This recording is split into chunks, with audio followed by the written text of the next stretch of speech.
Hola, ¿cómo estás? Un gusto reencontrarnos en esta nueva edición de Pool Económico, tu programa sobre seguros, economía y tecnología. Bueno, te recuerdo que estamos transmitiendo en simultáneo vía streaming. Ahí en el canal de YouTube de Pool Económico tenemos el chat abierto y podés dialogar con nosotros. Bueno, arrancamos el programa y lo primero que te quiero contar es un urgente de la semana pasada que si estás compartiendo todas las redes con Pool Económico lo habrás recibido como información y también a través del portal del programa. Orbis, compañía de seguros Sociedad Anónima, solicitó la liquidación voluntaria de la operación a la Superintendencia de Seguros de la Nación. Te repito, es urgente porque es algo que impacta en todos los asegurados. La compañía de seguros Orbis solicitó la liquidación voluntaria a la Superintendencia de Seguros de la Nación. La información la teníamos previo, es de la semana pasada, y seguí las redes porque cualquier dato que haya lo vamos a comunicar por ahí. Muy bien, ahora presento a Gustavo Trías, que es el presidente de la Asociación Argentina de Compañías de Seguros y que es un gusto que nos acompañe nuevamente en el programa. Hola Gracias, Gabriela, Gustavo. un placer como siempre. Un gusto que estés acá.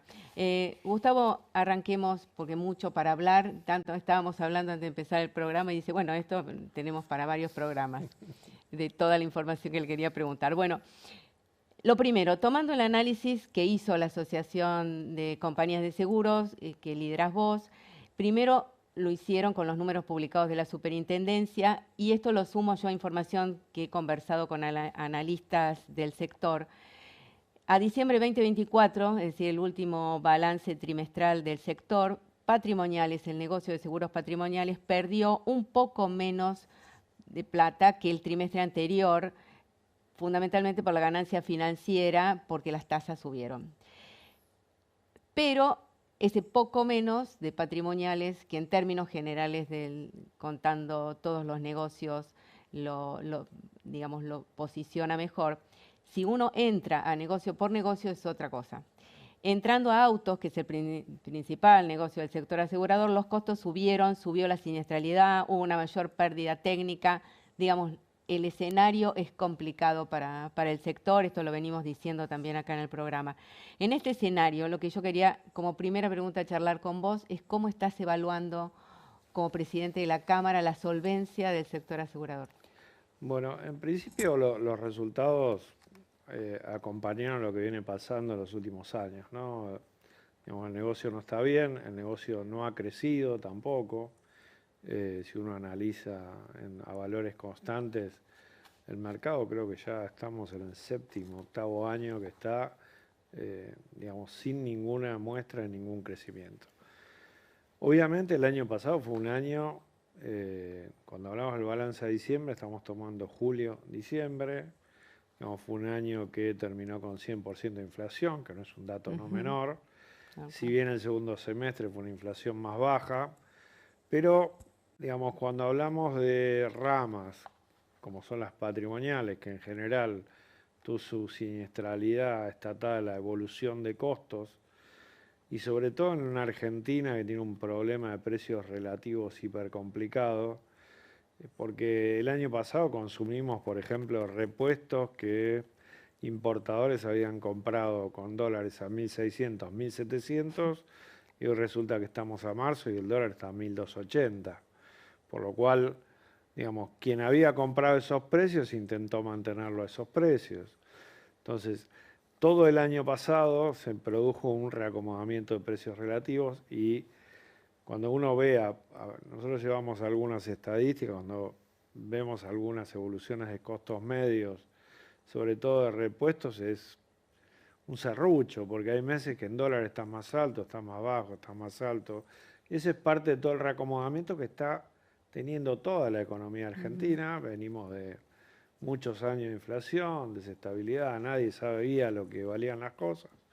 Y eso obviamente impacta fuertemente la siniestralidad. Sí. Otra problemática que todavía no se ha visto en los balances, ¿por qué? Porque las reservas de siniestros pendientes en los últimos años han sido peores a lo que deberían ser, sobre todo por decisiones que tomó el gobierno anterior para tratar de solventar compañías que no pueden cumplir con los requisitos, se bajaron los niveles de reserva, obviamente eso mejora la siniestralidad. Y así, a pesar de todo, la siniestralidad empeoró. Ahora, ¿cuáles son los niveles de solvencia del mercado? Bueno, no son tan buenos, no son tan buenos. Creo que es uno de los peores momentos de los últimos 20 años en términos de solvencia. Obviamente que hemos sido atravesados por alta inflación, siniestralidad en crecimiento en distintas ramas y una guerra de precios que ha contribuido también a esa caída de la solvencia. ¿Por qué una amplia guerra de precios? Un mercado superpoblado de compañías de seguros y con un negocio que no crece. Todos nos repartimos la misma torta y cada vez somos más, cada vez mi porción es menor. Bajamos los precios, sube la siniestralidad, no ganamos dinero financieramente porque nos creímos durante mucho tiempo que el negocio era financiero porque no hacíamos ajuste por inflación.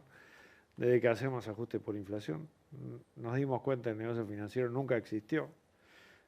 Para los que tuvimos suerte por ahí de trabajar en épocas no inflacionarias en el negocio, este negocio es un negocio técnico, no hay vuelta, la plata no se hace por la administración de la propia plata. Cuando uno va a mercados europeos, te plantean, no, nosotros el dinero como mucho lo dejamos en una cuenta corriente que no nos cobre mantenimiento, porque el resultado del negocio es técnico, no es financiero. Por lo cual, esto es nuevo, es lo que vos decís, ¿no? Hubo años que no. Esta es la técnica del seguro. El seguro digamos, en la ¿no? Argentina está acostumbrado a trabajar en un contexto inflacionario, entonces cuando se frena la inflación se complican las cosas. Sí, yo creo que nos acostumbramos a trabajar mal y ahora hay que reaprender y hay que volver a las bases y a reconstruir todo este negocio. Espero tengamos la capacidad para hacerlo.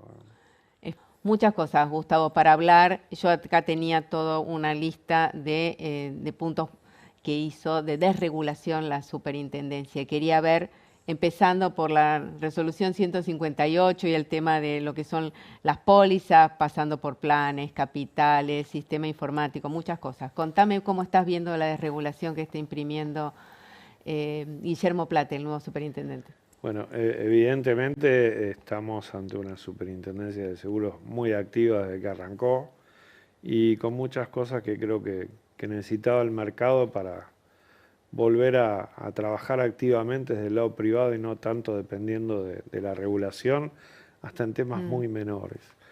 Una de las últimas resoluciones, que fue la resolución 158 de este año, que modifica y reemplaza el artículo 25 del reglamento, que es el que determinaba, digamos, cómo las compañías de seguros, por ejemplo, debían establecer un frente de póliza, el tamaño de la letra, dónde iba cada cosa, qué cosa tenía que ir en cada lugar.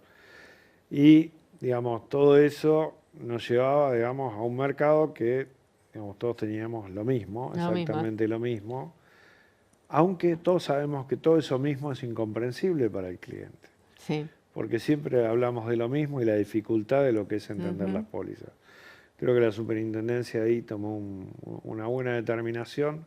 ¿Y con con la resolución esto se flexibiliza, se va a entender un poco más o no? La superintendencia lo que plantea ahora es cada compañía es libre de disponer la información como cada una lo determine, cumpliendo con la ley 17418, la ley de contratos, cumpliendo con todo lo que es las regulaciones de los entes recaudadores. Por ejemplo, el ARCA, la Exafip, exige, por ejemplo, que el IVA esté discriminado en las pólizas. Entonces, todo eso nos va a permitir, como sector libre e independiente, poder crear de forma distinta.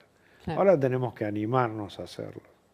Porque una cosa es trabajar todo el tiempo de la forma en que te lo porque dicen. Son muchos temas que quería hablar. El tema de lo que se llamaba el sistema de depósito de planes para agilizar la comercialización, es decir, que antes vos tenés aprobado un ramo, por ejemplo autos, y vos ahora con solo presentar digamos, esto es lo que con esto voy a salir a vender. automáticamente la super está, a no ser que haya una observación, autorizado para hacerlo sin Exacto. tener una aprobación, tener que esperar a que se apruebe la póliza. Exactamente, todo lo que, la mayoría de los ramos, no son todos los ramos, todavía no está auto, no está caución, no está la parte de vida, se generó, digamos, toda una base para que las compañías tengan la libertad de producir modificaciones a los textos de pólizas o nuevos textos de pólizas, presentarlos en la superintendencia y al día siguiente comenzar a usarlos. Eso se llama depósito y uso. La superintendencia tiene la facultad, posteriormente, en el momento que lo determine, de chequear ese plan y si la compañía cometió errores o hizo cosas que están contra la ley, o contra lo que te marca la norma, de lo que ese ramo debería, digamos, constituir como norma de póliza, puede sancionarte. Pero esto los hechos agilizan, que ese es el objetivo. Eso es lo que te que permite el famoso time to market de ir cambiando todo el tiempo. Hoy vemos industrias que entras a la mañana y te ofrecen una cosa y a la tarde ese mismo producto es distinto y con una lógica distinta. Sí. Eso en seguro tarda un año como menos. Tal cual. Entonces, un cliente más demandante, hoy tenemos la capacidad de decir, armemos un plan, presentémoslo y cambiémoslo y salgamos a la cancha rápidamente y tratemos de cumplir, digamos, con las expectativas del cliente o con lo que demanda el cliente, más que con la expectativa. Otro de los temas importantes que generó la super fue el aumento de capitales. El aumento de capitales, que eso acá para la lo apertura de compañías, sí. Que era muy bajo, muy bajo el monto. En la información que yo tenía que había por lo menos 44 compañías que no llegaban a los capitales requeridos. Bueno, los que no llegan a los capitales requeridos, como cuando no llegan digamos, a los niveles de solvencia que tienen que tener, tendrán que presentar un plan de cómo se van a acomodar. Y si no, no sé, no hay otra forma de seguir operando, pero no cumplir con un capital mínimo de $900.000 para una compañía de seguro de un mercado de 12, 13 mil millones de dólares de prima no tiene ningún sentido. No tiene sentido. O alguna propuesta de fusión con algún otro operador, operadores que compren algunos de los que no llegan con capitales. Digamos, hay posibilidades de que puedan esas carteras seguir viviendo. Hay además otra de las resoluciones de la super, el nuevo régimen informativo, tanto para inversiones, para la info contable. Contame eso, ya sé que la super ha tenido, digamos, se ha juntado no solo con los titulares de las cámaras, sino también son los planes, digamos, las gerencias técnicas a cargo de esta modificación. En realidad se trata... Y los auditores, creo, ¿no? En realidad se trata de un cambio en cómo presentar la información en la superintendencia. Hoy algunas... Por ejemplo, el tema de inversiones se sube por un sistema, los balances se suben por el CINENSUB. Digamos, lo que está haciendo la super es un recambio de cómo, digamos, se va a interactuar entre las compañías en el brindar información y a su vez cómo la superintendencia va a devolver esa información al mercado. Obviamente es todo lo que sea tecnológico, digital, más simple y más rápido y más accesible para todos es mejor. Habrá que adaptarse a las formas. Se acaba el programa y ya sé que es medio, pero necesito que me digas qué te preocupa de todo esto que charlamos. ¿Qué es lo que decís? Estoy preocupado por cómo el mercado se va a adaptar a alguna de estos cambios. No, yo creo que la mayor preocupación que vamos a seguir teniendo en los próximos 2, 3 años, por un lado, es cómo va a continuar la economía. Digamos, la relevancia de que el país vuelva a crecer, de que la inflación siga a la baja y desde el punto de vista estricto del mercado asegurador, recomponga su solvencia y apunte a recomponer su solvencia como mercado y con el regulador presionando para que eso se mejore, porque eso es lo que nos va a posibilitar también atraer inversiones a nuestro sector. Digamos, porque uno atrae inversiones cuando tiene un sector serio, un sector que puede cumplir con estándares internacionales de solvencia. Es la única forma. Es cierto, y hay ejemplos de compañías que vinieron, se fueron, los cambios económicos en el país impactan como, locales, ¿no? como todas las industrias. Incluso capitales locales. Exacto. Gustavo Trías, un placer que hayas estado en el programa y te seguimos invitando. Gracias. Muchas gracias, Gabriela. Nos vamos ahora y seguimos a la vuelta en nuestro último bloque. No te vayas.